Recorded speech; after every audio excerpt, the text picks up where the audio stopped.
Madame, Monsieur, bonjour et bienvenue sur Numidia News pour votre bulletin d'information. Le ministère de l'Éducation nationale a déclaré dimanche que les portes des négociations avec le syndicat sont toujours ouvertes, invitant en même temps le Conseil national des professeurs de l'enseignement secondaire et technique à reprendre les négociations en vue de dénouer la crise qui a suscité la colère des parents d'élèves qui dénoncent ce mouvement de grève qui hypothèque l'avenir de leurs enfants. Le président de la Fédération nationale des associations de parents d'élèves, M. Khaled Ahmed Aboussapa, a souligné que cette grève était une violation du droit de l'élève à l'éducation consacré par l'article 53 de la Constitution. La terre a encore tremblé dimanche dans la wilaya de Béjaïa. Le CRAG a enregistré la secousse sismique de 3 degrés sur l'échelle de Richter à 18h55 au nord-est de Béjaïa. Aucun dégât n'a été signalé fort heureusement selon le Centre de recherche astronomique, astrophysique et géophysique. Rappelons que plusieurs secousses ont touché la wilaya de Béjaïa depuis la fin 2012 à ce jour.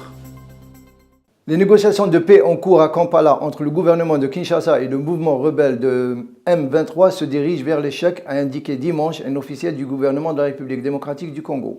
L'ONU et les envoyés spéciaux de la communauté internationale ont publié lundi un communiqué exhortant les deux camps à faire preuve d'une retenue maximale sur le terrain pour permettre la conclusion de leur dialogue. Les pourparlers de paix avaient repris à Kampala le 10 septembre après plusieurs mois d'interruption. Elles étaient censées durer 2 semaines. En Libye, le chef du bureau de lutte contre la criminalité, M. Abdelmonem Said, lui-même accusé d'avoir fomenté le rapt du Premier ministre libyen, s'est félicité d'avoir arrêté le Premier ministre 10 jours plus tôt, allant jusqu'à se dire fier de son implication. Après sa libération, Ali Zidane avait accusé dimanche 2 parlementaires islamistes, Mohamed Al-Kilani et Mustafa Al-Triki, d'être responsables de son kidnapping, une mise en cause qu'ils ont réfutée. Les 2 parlementaires ont également exhibé des documents qui, selon eux, inculpent Ali Zidane dans une affaire de corruption dans le secteur pétrolier et de trafic de drogue. Alors que le secrétaire général de la Ligue arabe, M. Nabil El-Arabi, annonçait la tenue de la conférence internationale de Genève 2 relative à la recherche de solutions à la crise syrienne, qui se tiendra le 23 du mois prochain, M. Lakhdar Brahimi soutenait que la date n'a pas encore été fixée et que la conférence n'aura pas lieu sans la présence d'une opposition crédible.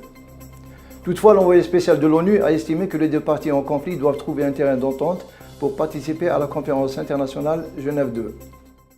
En France, le ministre des Affaires étrangères, M. Laurent Fabius, a annoncé lundi avoir convoqué immédiatement l'ambassadeur des États-Unis à Paris après que l'agence de sécurité américaine, la NSA, ait intercepté massivement des communications en France.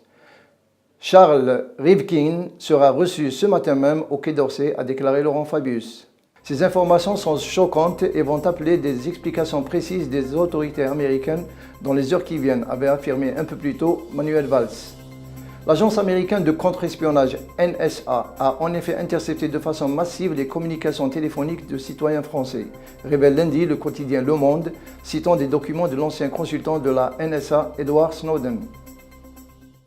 Voilà, nous arrivons à la fin de notre bulletin. Merci de nous avoir prêté attention. Excellente journée à vous.